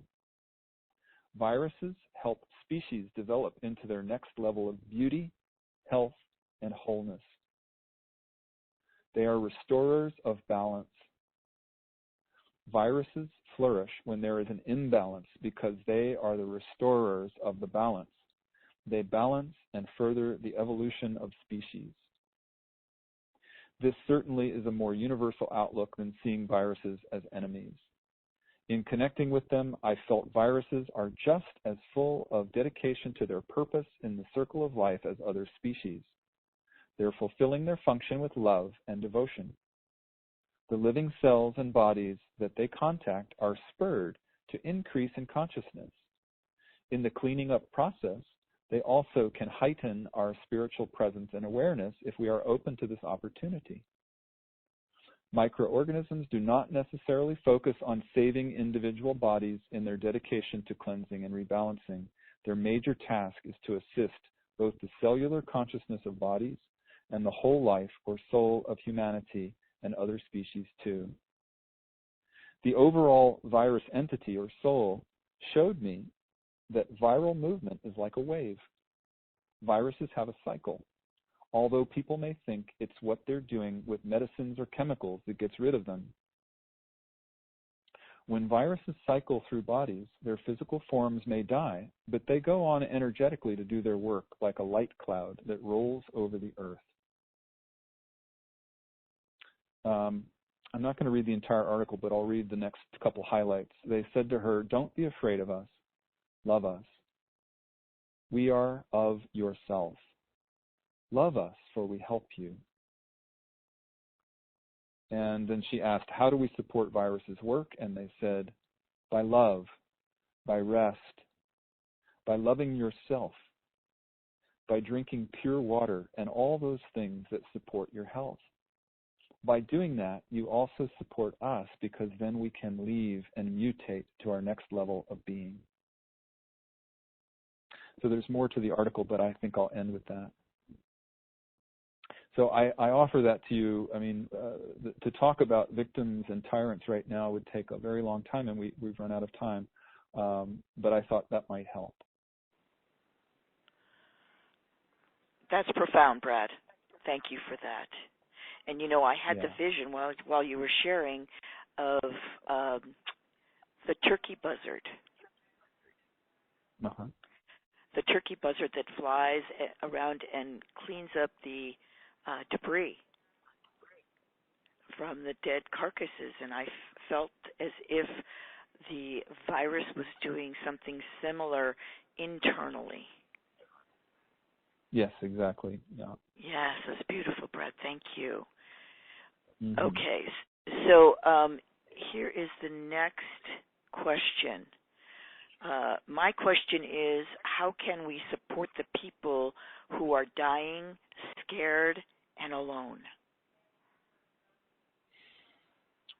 So what I would say, first of all, I just want to say I could feel in this question that whoever asked this question has so much compassion. So I just wanted to acknowledge that, and I want to thank you for your compassion. Compassion is such an important aspect of this journey we're on right now. It's the hallmark of the new paradigm of the heart, having compassion, and that is where we are all going on this journey. So I just want to honor you and thank you for your question. It's a beautiful question. And, you know, there are many ways to answer it. I would say since most of us are in lockdown, the way that we can support people who might be dying and scared and alone is through prayer. Prayer and things like Reiki or sending healing light, visualizing them well. One of the things we don't want to do is worry about them and project onto them that, oh my God, they might die. And, you know, when we kind of project our own fears and worries onto people, it has the opposite effect of what we want. It ties them up in the negativity and the fear, and then it's sort of like praying for the thing that you don't want. So energetically visualizing them well and surrounded by light and so forth. And if you're in a place where you're not in total lockdown, and if you feel called and you have the courage, you feel well and strong and healthy, then go and help the people who are sick, and maybe help elderly people who might not even be sick but need help, who need care. Serve in whatever way you can. And that's important. And then lastly, I would say we can all examine our own consciousness around this issue of how can we help other people, and if necessary, process any feelings that we have where we might be afraid of death, we might be afraid of dying alone. And really, as Leslie always said, the greatest gift that we can give is our own awakening. So the more we process any fears that we have, that we might be projecting onto other people around dying alone, that's going to help enormously too. Thank you for your question. Mm-hmm. And beautiful, beautiful answer, Brad. The next question is this pandemic part of some international dark scheme? Conspiracy theorists are having a field day. What are your feelings about this? It certainly is suggestive in the behavior of the media and how quickly they went to doomsday. Yeah, this question about conspiracy theory and doomsday and all that stuff, this is a great question.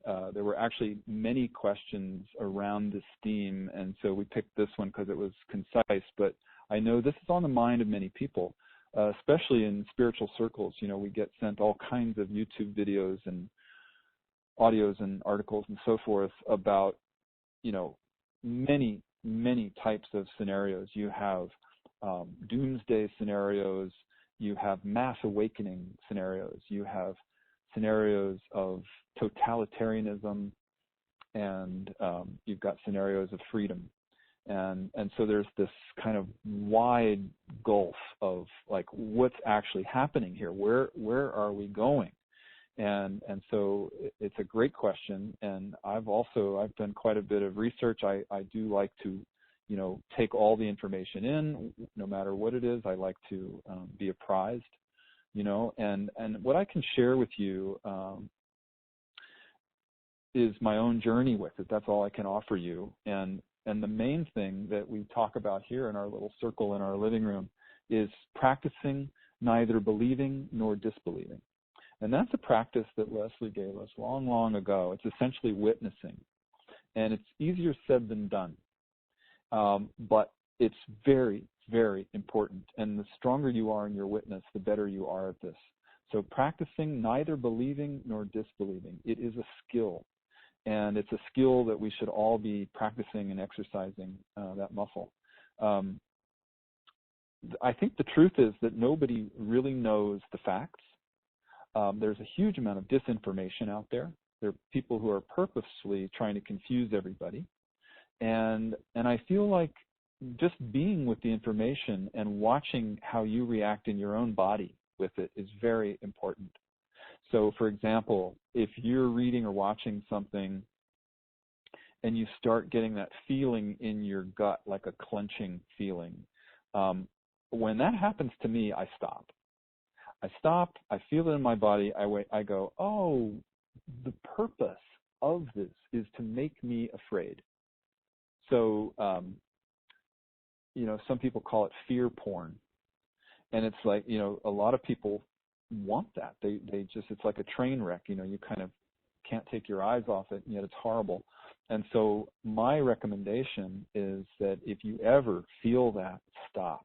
Just stop and take a pause and ask yourself, do I really need to be reading this? Do I really need to be exposed to this?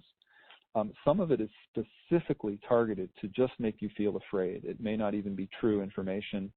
And so it's a question of discernment at that point. And we each need to practice our discernment and feel what feels in alignment to us and feel what feels out of alignment to us.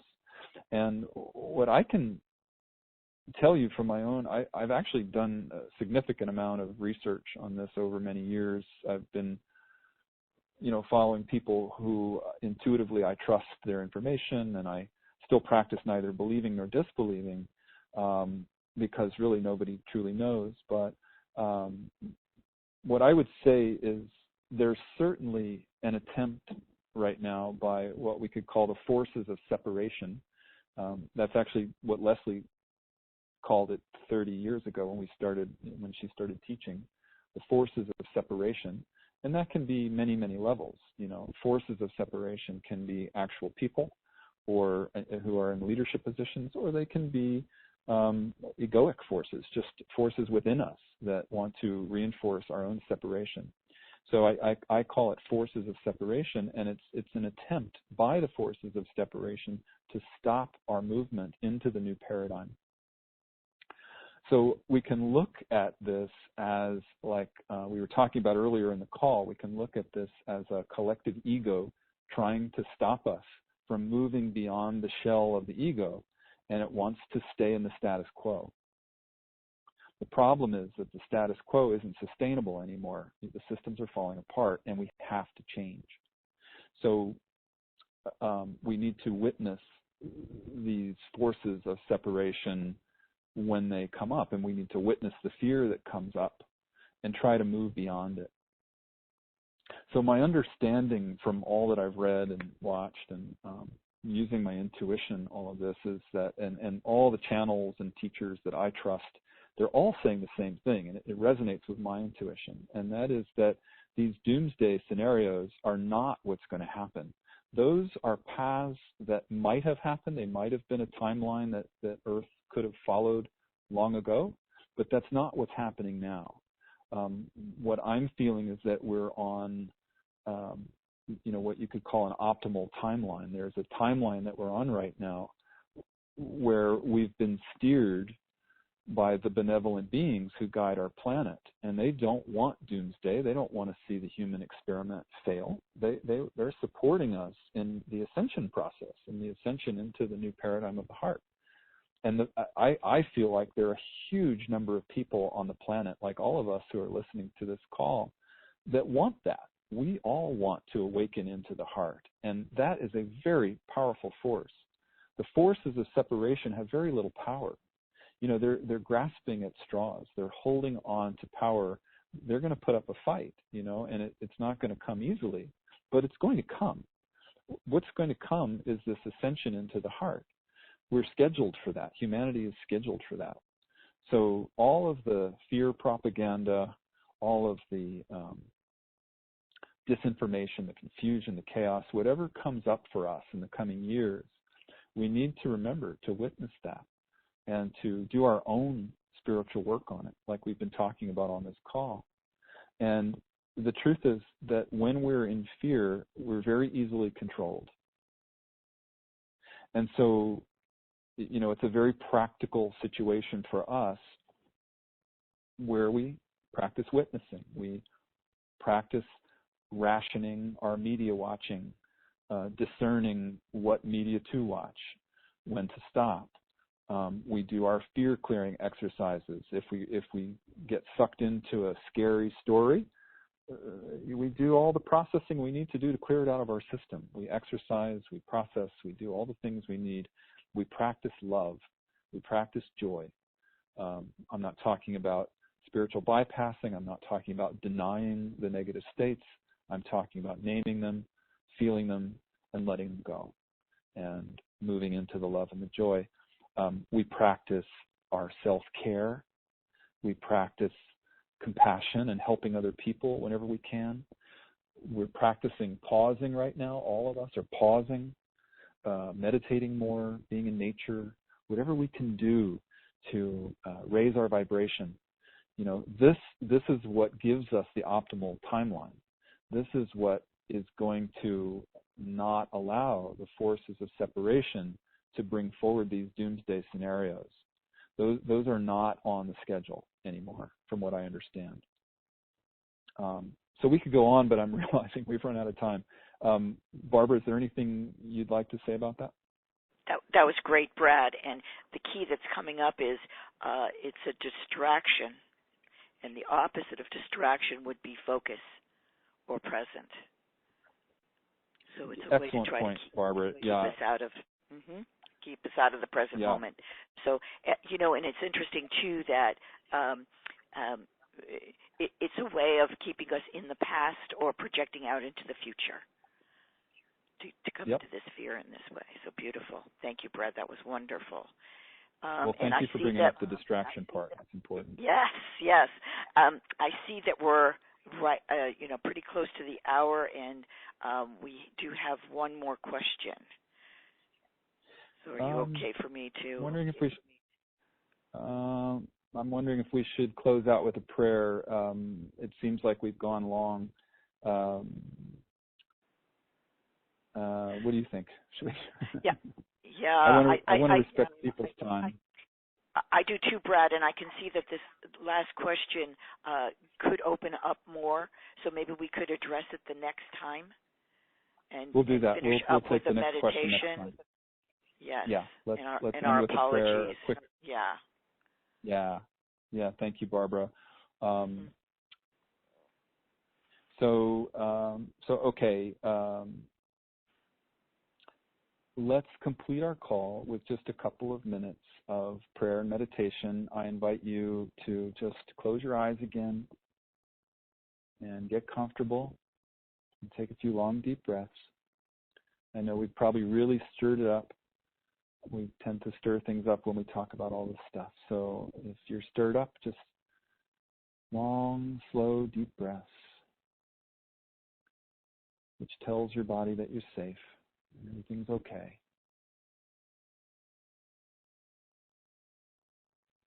Breathe in the light and breathe out the shadow.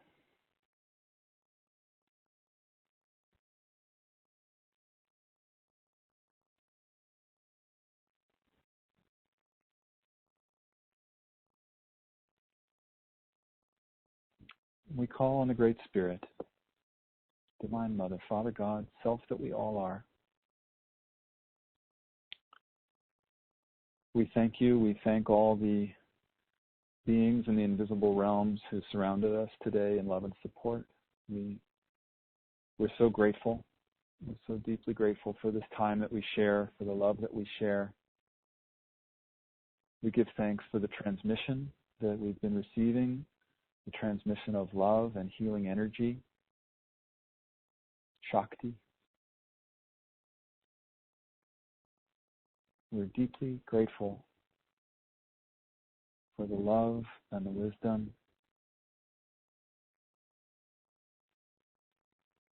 that you bring us all the time, the abundance in our lives. We pray for good health, happiness, and heart-centeredness for all of us and for the whole earth as we move through this challenging time. Help us to be radiant examples of love and joy for others. Help us to have the courage to feel the grief, to feel the fear, and to be able to witness it and let it go.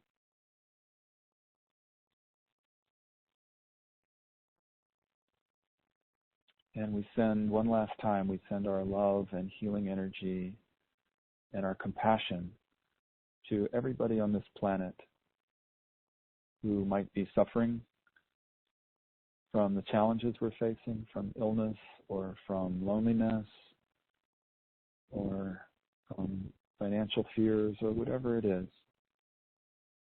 We send our compassion, we send our love, especially to the doctors and the nurses and the carers, all the people who are on the front lines, helping those who are dying, helping those who are sick. We wrap them all up in a big ball of light and love. May they have strength and courage. May they get the rest and all the sustenance that they need. So once again, we offer our deep gratitude for this opportunity to be on planet Earth at this extraordinary time of the birthing of the new paradigm. Let us tap into that collective consciousness of joy and excitement and enthusiasm. Let that be our overriding state. We can choose that. And that is what we choose. We're deeply, deeply grateful for these beautiful bodies that we wear on this beautiful planet at this extraordinary time. Thank you, thank you, thank you. Alalaho. And now I invite you, if you'd like to stay in meditation for a few more moments, we'll continue to sit here in meditation for a few more moments and send a transmission of love and healing energy to you. So we send our blessings, all our love, and we look forward to seeing you again next time. Our next gathering is going to be on Sunday, May 3rd, the same time. So we'll look forward to seeing you then. Many blessings. Bye for now.